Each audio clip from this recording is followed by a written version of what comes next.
그 중에 믿는 사람이 많고 또 헬라의 기부인과 남자가 적지 아니하나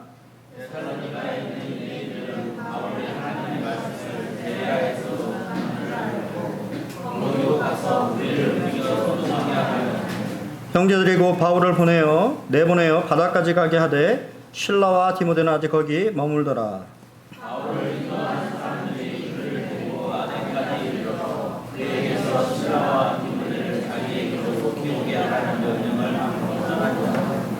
네, 감사합니다. 우리 지난 시간은 데살로니가의 복음에 대한 반응.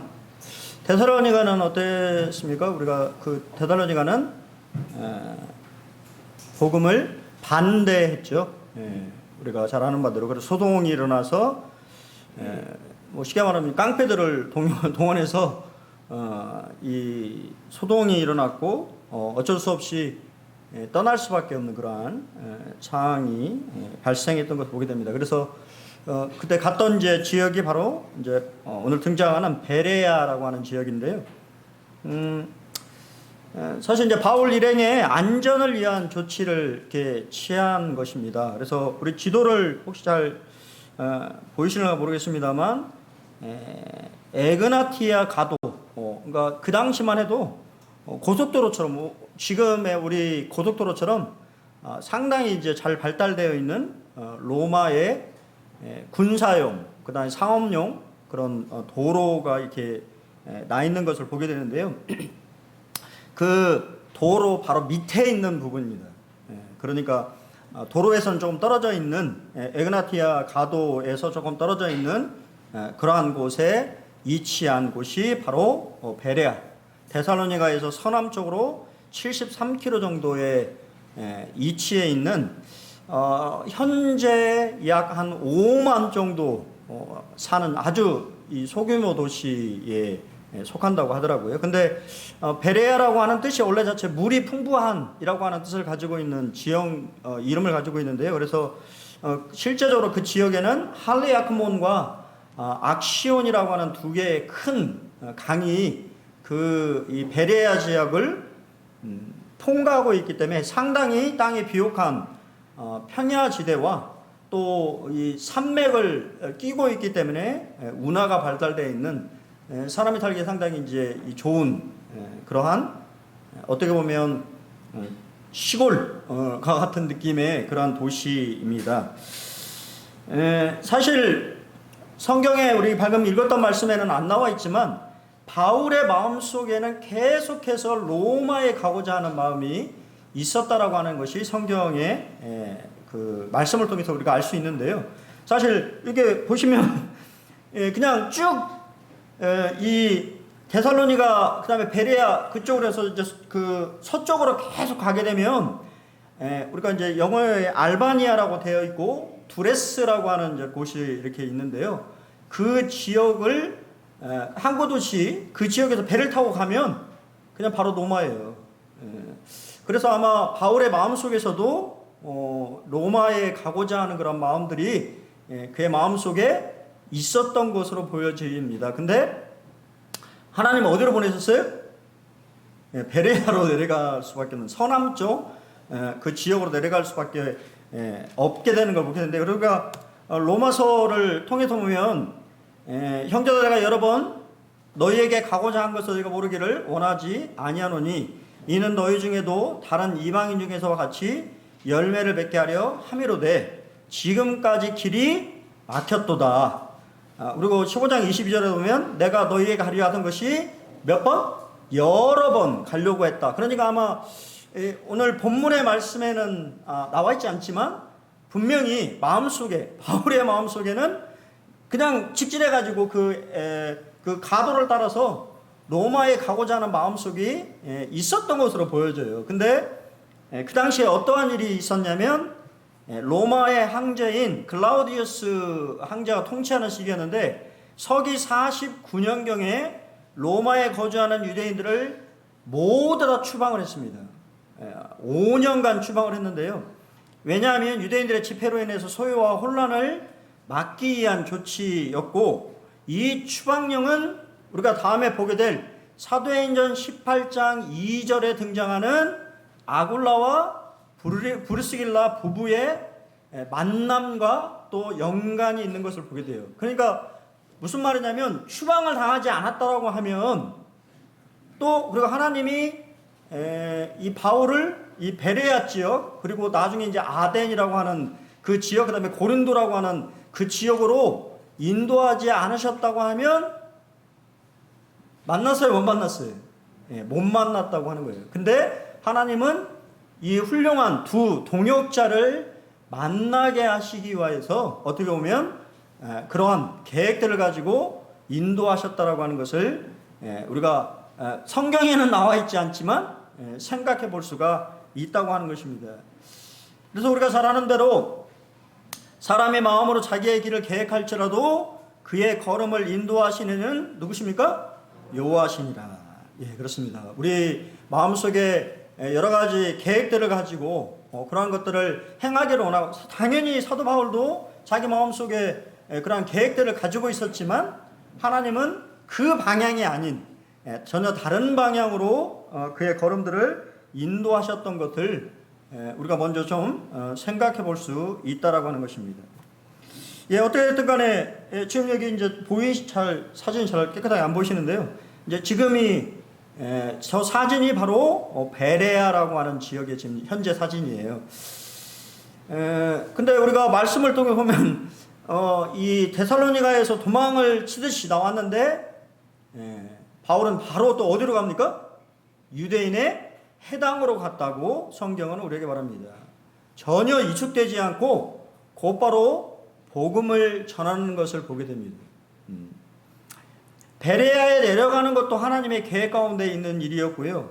또한 이 베레아라고 하는 지역을 사실은 인도하시고 만나게 하신 것도 어떻게 보면 사도 바울에게는 선물과 같은 것이에요. 왜냐하면 이 복음을 받아들이는 것이 상당히 적대적인 그런 환경 속에서 사실은 데살로니가에서 도망쳐 오듯이 이렇게 왔는데 베레아 사람들은 어땠냐면 어땠습니까? 우리가 말씀을 읽어본 대로 아주 우리가 옛날 번역이 조금 저는 익숙한데 우리 개역 한글에는 더 신사적이었다라고 하는 표현들을 쓰고 있어요.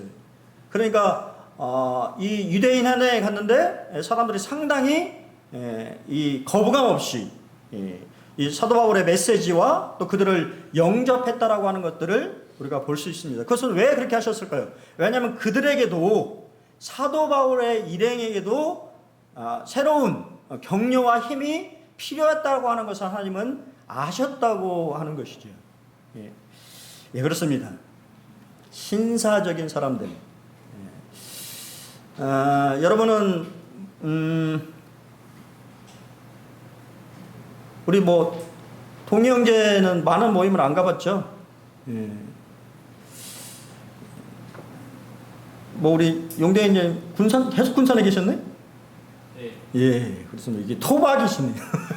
군산 교회 이제 토박이신데, 때때로 이제 보면 교회 저는 주님의 은혜로 상당히 많은 모임을 방문했어요. 뉴질랜드에 있을 때도 거의 한 20개 이상 그런 모임들을 방문을 했었고 또 한국에 있을 때도 또 여러 모임에서 또 이렇게 섬길 수 있는 은혜를 베푸셨는데 그럴 때마다 우리가 이제 교회마다 뭐가 있냐면 교회마다 문화가 있어요. 분위기가 있습니다. 다 달라요. 그래서 제 기억 속에 상당히 이제 이렇게 신사적인 그런 사람들 이게 어떤 사람들이냐 생각해 보니까 제가 옛날에 지금 섬겼던 인천 송도교회 분들이 상당히 신사적이었던 것을 보게 돼요. 상당히 예의 바르고 또 성도들에 대해서 상당히 이렇게 좋은 그런 관계성을 유지하려고 하는 그런 마음들을 또 가지고 있고 또 말씀에 대해서는 제가 생각했을 때 참 이런 사람들을 만나면 복음 전할 마음이 난다라고 하는 그 분들이 뭐냐면 인도네시아 형제들이었습니다. 인도네시아 형제들은 주일날 저녁에 말씀을 들어요.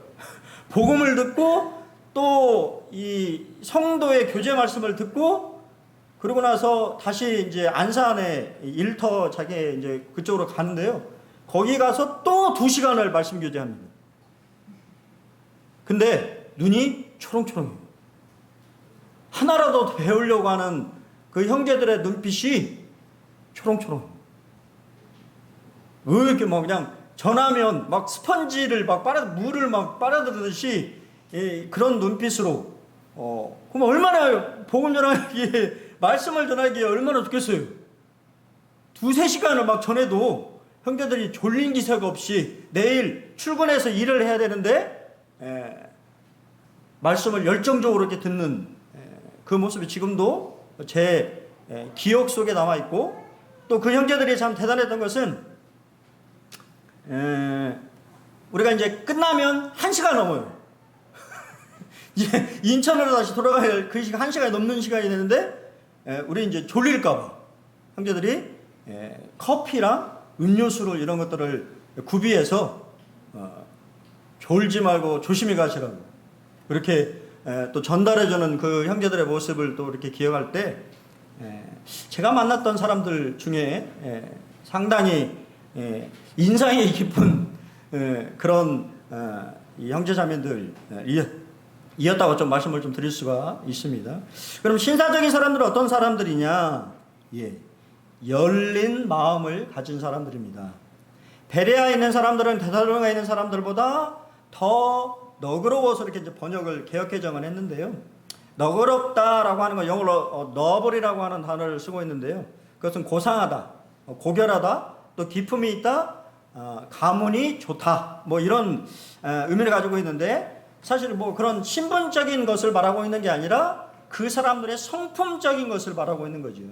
그들의 어떤 태도, 그런 태도가 선입견이나 편견을 가지고 있지 않고 바울의 메시지에 대해서 열린 마음으로 성경의 근거에서 객관적인 시각으로 말씀들을 받았다라고 하는 것입니다. 이게 상당히 이제 중요합니다.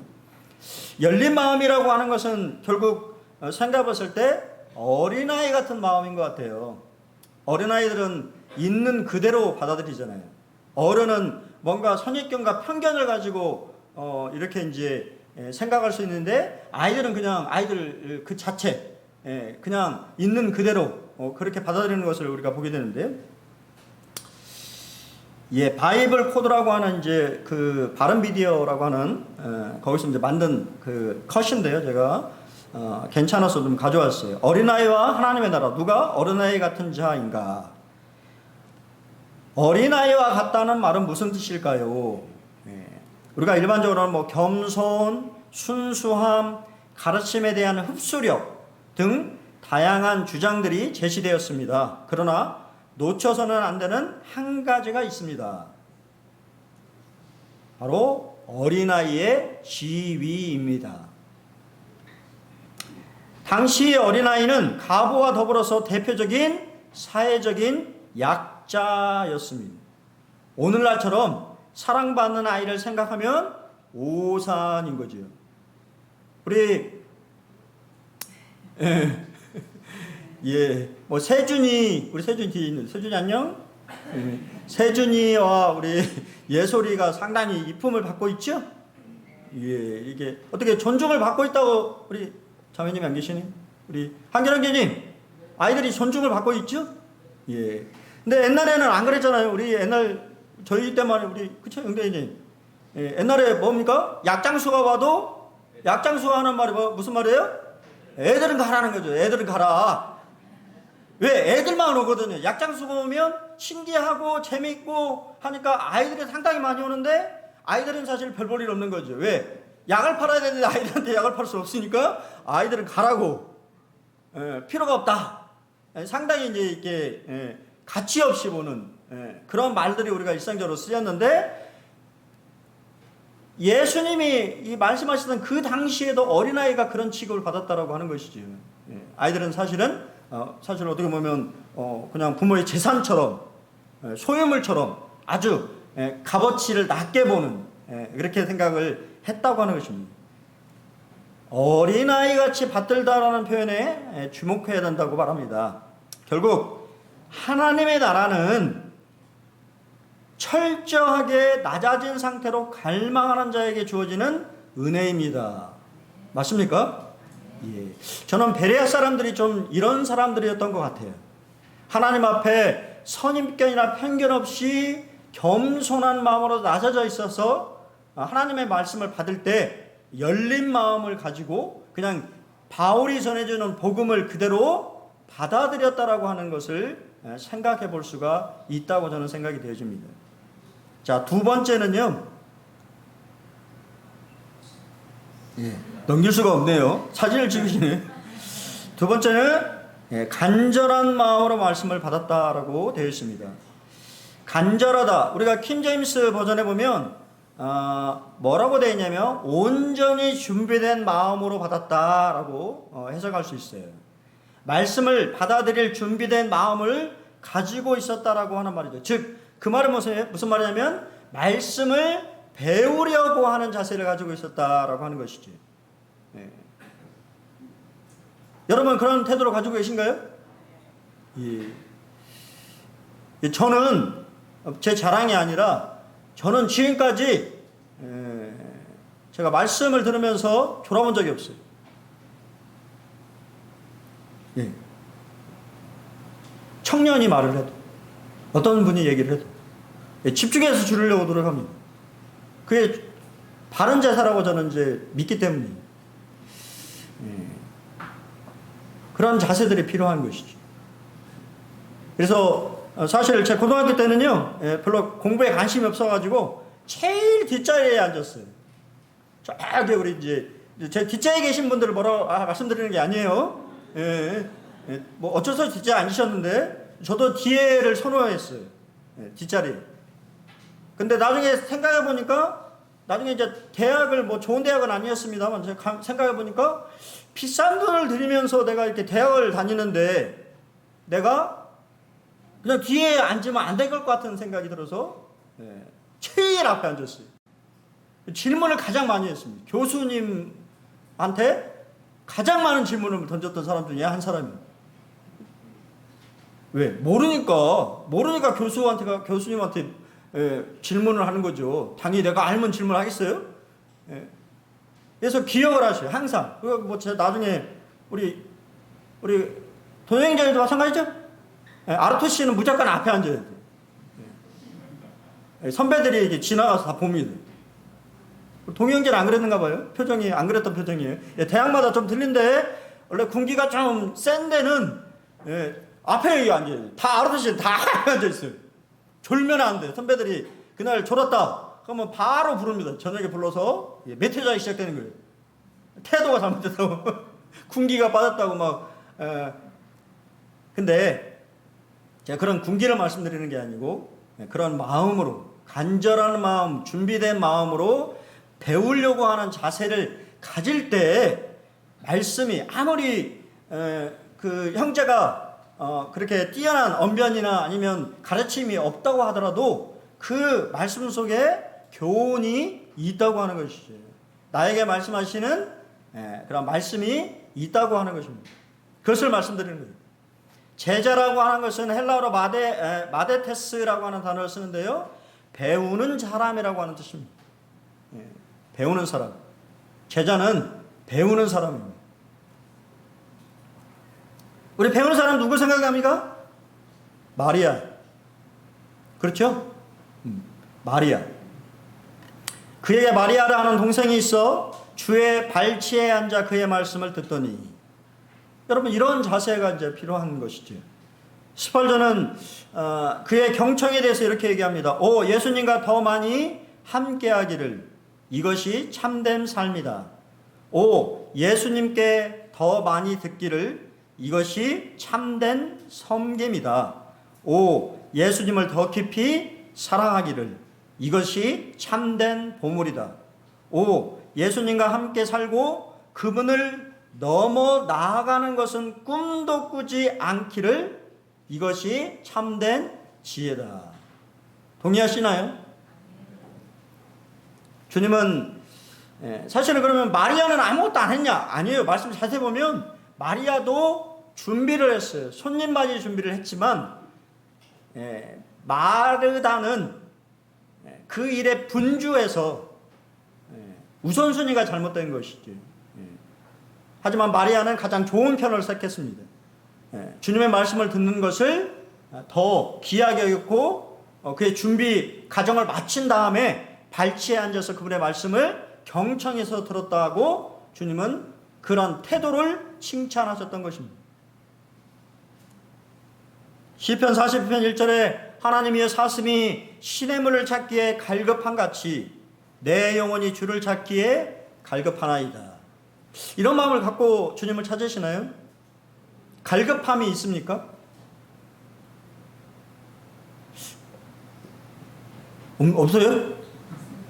말씀을 안 읽어도 전혀 갈급함이 없습니까? 어떠세요? 읽어야 돼요? 예. 안 읽으면 갈급함이 있는 거예요. 공고함이 생깁니다. 그리고 안 읽게 됐을 때 내 육신이 드러납니다. 그런 거 혹시 경험하시나요? 그렇기 때문에 성도들이 사슴이 물을 찾듯이 생명이잖아요. 생명. 물을 먹지 않으면 죽을 수밖에 없는, 그렇기 때문에 물을 찾듯이 주님을 찾으셔야 된다고 하는 거예요. 저는 제가 이제 거기 잠깐 노트에 오늘 우리 수양회, 여름 수양회 하면서 이렇게 이제 들으면서 이렇게 좀 카톡으로 이렇게 해서 남겼는데요. 들으면서 무슨 생각이 딱 떠올랐냐면, 물고기는 물을 떠나서 살 수가 없구나. 그런 생각을 들었어요. 우리 형제자매님들 간증을 딱 들으면서 물고기가 생각났고, 물고기가 물을 떠나면 살 수가 없잖아요. 맞습니까? 헐떡거리면서 막 죽어가는 그런 모습들이 떠올랐어요. 물에 있을 때 자유함을 느끼고 행복감을 느끼고 만족함을 느끼는 것이, 그런 것들을 좀 생각을 해보면서 물을 떠나지 마시기 바랍니다. 주님 안에 이렇게 잘 계시면 좋을 것 같아요. 마지막 세 번째는 날마다 이것이 그러한가 하여 말씀을 상고했다고 기록되어 있습니다. 킹제임스 버전에 보면 날마다 성경 기록들을 탐구함으로, 그냥 말씀을 읽기만 해서는 안 된다고 하는 거예요. 여러분, 말씀을 뭐 해야 돼요? 연구하시고 공부하셔야 돼요. 그냥 읽는 것으로만 그쳐서는 안 됩니다. 그래야만이 말씀을 정확하게 우리가 이해할 수 있고 깨달을 수 있고 알 수 있어요. 내 마음대로 해석하면 안 되는 거예요. 때때로 저도 막힐 때가 있어요. 그때는 정말 막 답답할 때가 있습니다. 누구한테 물어보고 싶은데 물어볼 사람이 없어요. 죄송합니다. 그러니까 제가 고민하는 건 조금 고차원적이 좀 어려운, 그리고 우리가 일반적으로 하는 언약주의 신학자들이 말하는 것이 아니라 우리 모임의 형제님들의 분별, 이런 것들을 알고 싶은데 이런 것들에 대한 뭐가 없어요. 죄송하지만 제가 일반적으로 생각하는, 고민하고 막히는 그런 부분들이 있어서는 그럴 때면 기도가 됩니다.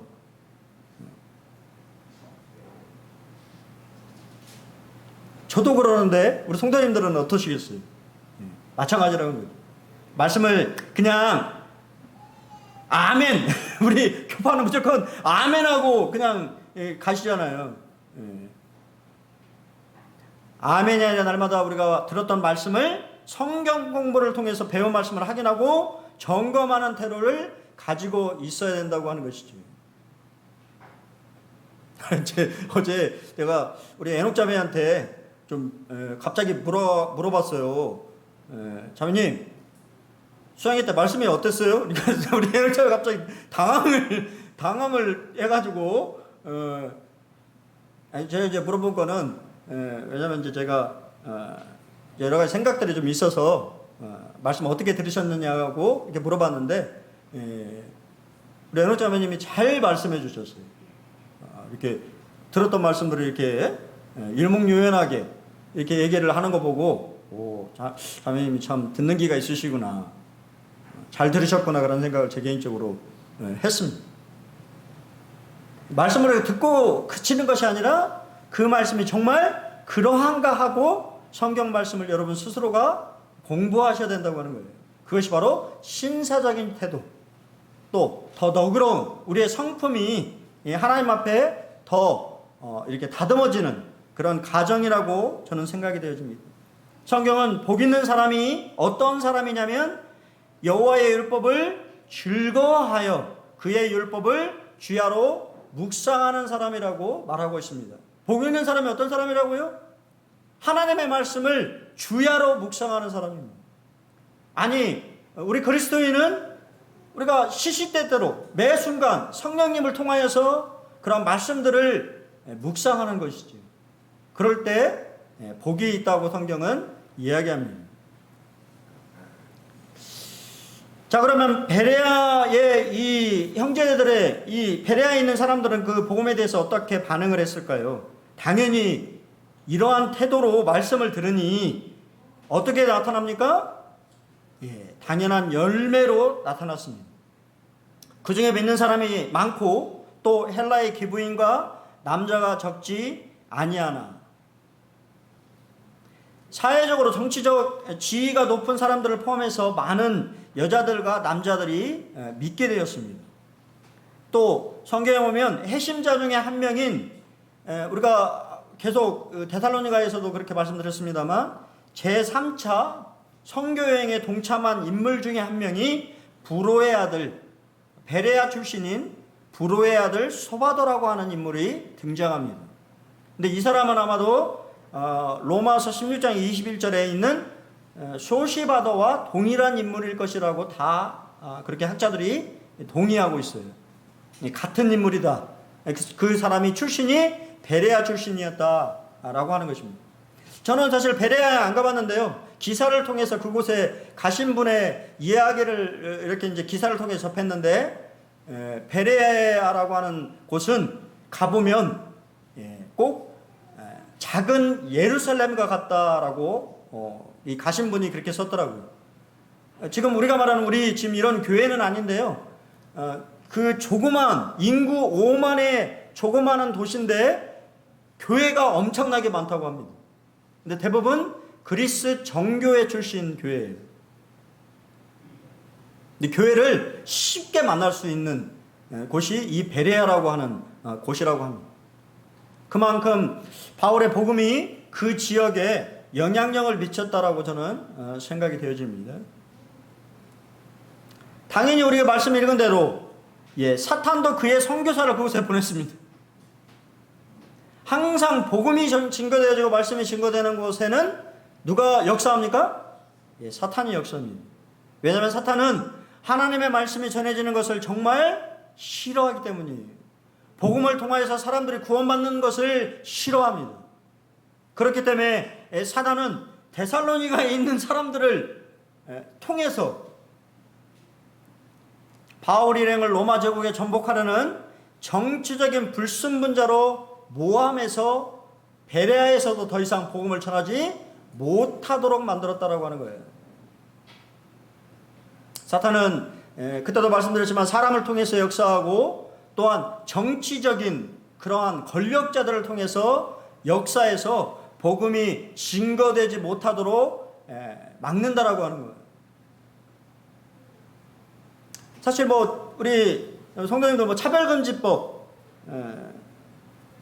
저는 사실 조금 다른 생각을, 우리 옛날에 그 한 형제님은 그거 차별금지법 금지돼도 그거 그게 대단한 거냐, 이제 그렇게 좀 낙관적으로 우리 이제 저 또래 형제님이셨는데 이제 사회갈 형제죠.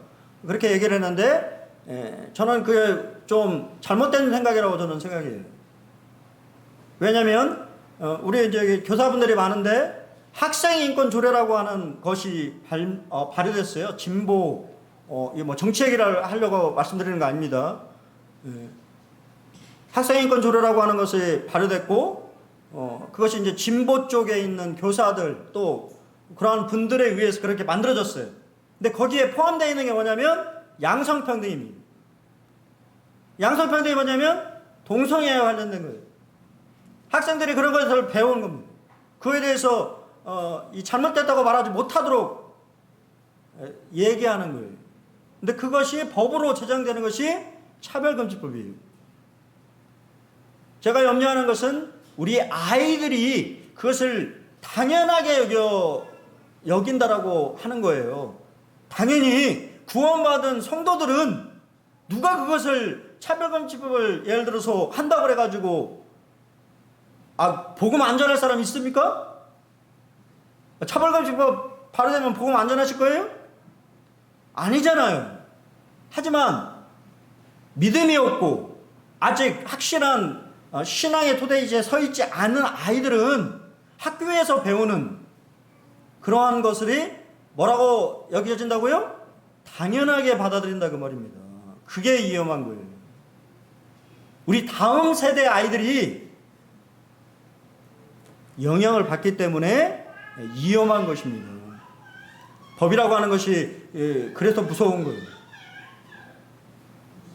서양이 뭐 잘 아시는 것처럼 그래서 여러분 혹시 이제 그런 기사를 보셨는지 모르겠지만 이 목사가 그렇게 동성애인을 하는 커플이 목사님한테 가가지고 주례를 써달라고 했는데 내가 거절을 했어요. 그럼 고발합니다. 서줘야 되는 거예요. 법적으로. 난 신함 양심상 서줄 수 없다. 근데 서주는 신부도 있고 목사도 있다 그 말이에요. 그게 맞나요? 성경은 잘못됐다고 분명히 말하고 있는 것이잖아요. 제가 말씀드린 것은 그런 정치적인 영역에 사탄이 영적으로 역사하고 있기 때문에 조심해야 된다고 하는 거예요. 믿음이 있는 사람들은 그건 당연히 그것을 반대하고 이 복음을 증거하겠지만 그렇지 않은 경우에 있어서는 우리 잘 알지도 못하는 아이들은 그런 것들을 그냥 받아들일 수 있기 때문에 위험하다고 저는 좀 생각을 하는 것입니다. 성경은 항상 정치적인 권력을 가진 자들을 통해서 복음을 반대해 왔다고 하는 것이 성경의 가르침이. 마찬가지로 데살로니가에 있던 사람들은 사도 바울 일행, 복음 전하는 이 사람들을 정치적인 로마 세력을 전복하려고 하는 그러한 세력이라고 모함해서 더 이상 복음을 전하지 못하게 했다라고 하는 것입니다. 사실 저는 이제 이 부분도 중요한데 사실 이 부분이 참 마음에 와닿았어요. 형제들이 그 바울을 내보내어 바다까지 가게 하되 바울을 인도하는 사람들이 그를 데리고 아덴까지 동행했다고 성경은 기록됩니다. 사단의 주요 목표가 된 바울은 그 도시를 재빨리 그리고 조용히 떠나야 했습니다. 이 말씀 보면 바다에 배 타고 가면 이제 더 이상 못 쫓아오잖아요. 그런 좀 뉘앙스가 담겨져 있어요. 근데 혼자 보내지 않았다고 하는 것입니다. 베레아 형제들은 아덴까지 함께 동행했습니다. 바울과 함께. 그리고 재밌는 것은 그 당시에 배가 준비되어 있을까요? 무슨 준비되어 있어요. 부정기선입니다. 승객이 모이고 화물이 어느 정도 차야만이 출발하는 배. 근데 하나님은 이미 바울이 도망치듯 이제 항구로 딱 왔을 때 배가 이미 다 만선, 떠날 준비가 다 갖춰져 있는 상태였다고 하는 거예요. 하나님의 예비하심이죠. 그리고 하나님은 어디로 인도하셨어요? 아가야라고 하는, 사실 우리가 아까 말씀드린 것처럼 바울은 로마로 막 가려고 했는데 어디로 내려갔어요? 남쪽으로, 오히려 남쪽으로 내려게 하시는 하나님의 인도하심을 보게 됩니다. 그래서 우리가 아까 말씀드린 것처럼 브리스길라와 아굴라 부부를 만나게 하시는 하나님의 놀라운 인도하심을 또한 보게 된다고 하는 거예요. 그것을 바울은 모르고 있었을 거예요. 우리는 지금 다 알고 말씀을 보고 있기 때문에 하나님이 저렇게 인도하시는구나 라고 생각하지만 바울은 아마 알지 못했을 것입니다. 하나님이 왜 그렇게 자신의 생각과는 다른 방향으로 인도하실까 나중에 결과들을 통해서 깨달았을 것입니다. 근데 참 바울도 대단한 사람이에요. 남겨진 형제들을 위해서 실라와 디모데를 남겨두었습니다. 아무리 급박한 상황이라도 남겨진 형제들을 생각하는 바울의 마음을 보게 됩니다. 그것이 바로 교회를 생각하는 누구의 마음이에요? 주님의 마음인 거지. 후에 우리가 잘 아는 대로 이 디모데는 아덴에서 다시 만났다가 다시 어디로 갑니까? 데살로니가의 형제들을 생각해서 데살로니가에 보냈습니다. 신라도 다른 곳에 보냈어요. 그리고 결국은 나중에 고린도에서 신라와 디모데는 합류해서 다시 만납니다. 그들의 마음속에는 하나님의 교회의 형제들을 얼마나 사랑하고 생각하고 있는지를 우리가 알 수가 있어요. 생명의 탄생뿐만 아니라 성도들이 성장하고 성숙해 나가는 모습, 그들이 주님 안에서 믿음 안에서 바로 사기를 바라는 그러한 일꾼의 마음이 바로 우리 주님의 마음이라고 하는 거예요. 그러한 일에 우리가 뭐 해야 돼요? 힘써야 된다고 하는 거예요. 힘써야 된다고 해요.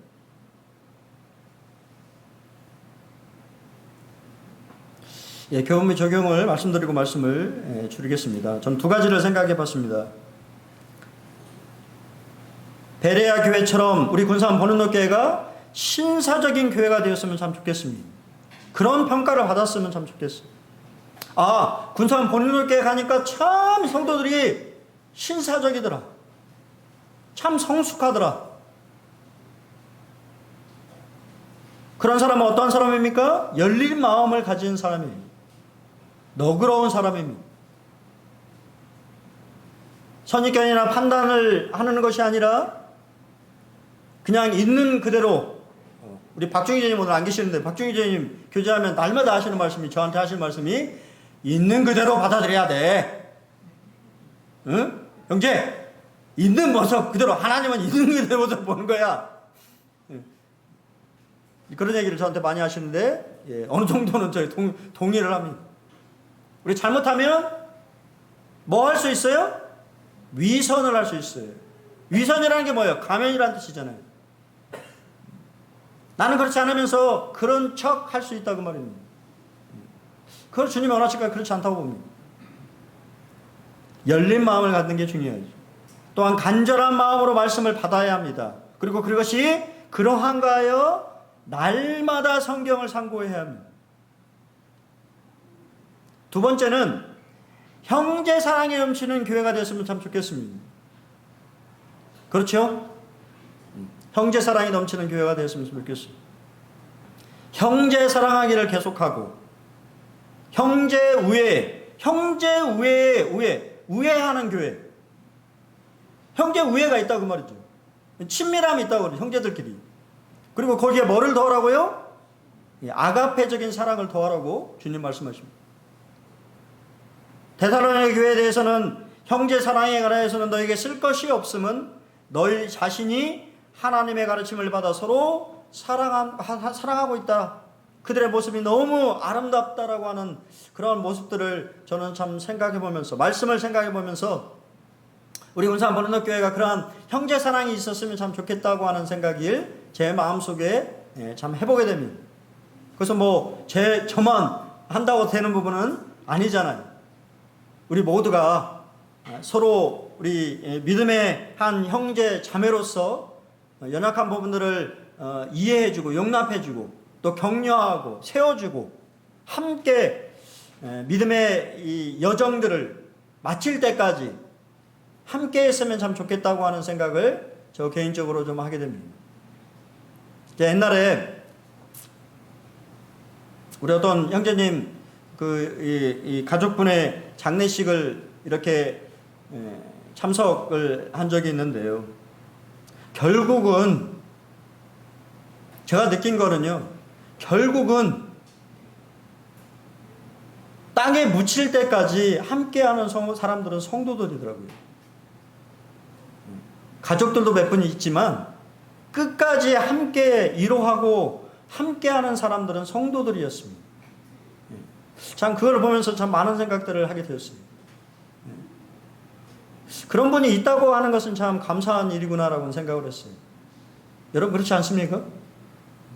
내 죽음에 슬퍼해주고 내 모든 것들, 내 뒤를 맡길 수 있는 성도들이 있다고 하는 것은 참 감사한 일인 거죠. 그런 생각을 참 들으면서 우리 군산 보는로교회 우리 교회도 정말 형제사랑이 넘치는 그런 교회가 되었으면 좀 좋겠습니다. 예, 이렇게 무더위가 이렇게 시작되고 있는데요. 예, 건강 조심하시고 더 주님 안에서 강건하여서 일주일도 주님 안에서 승리하시는 한 주가 되시기를 바랍니다. 예, 감사합니다.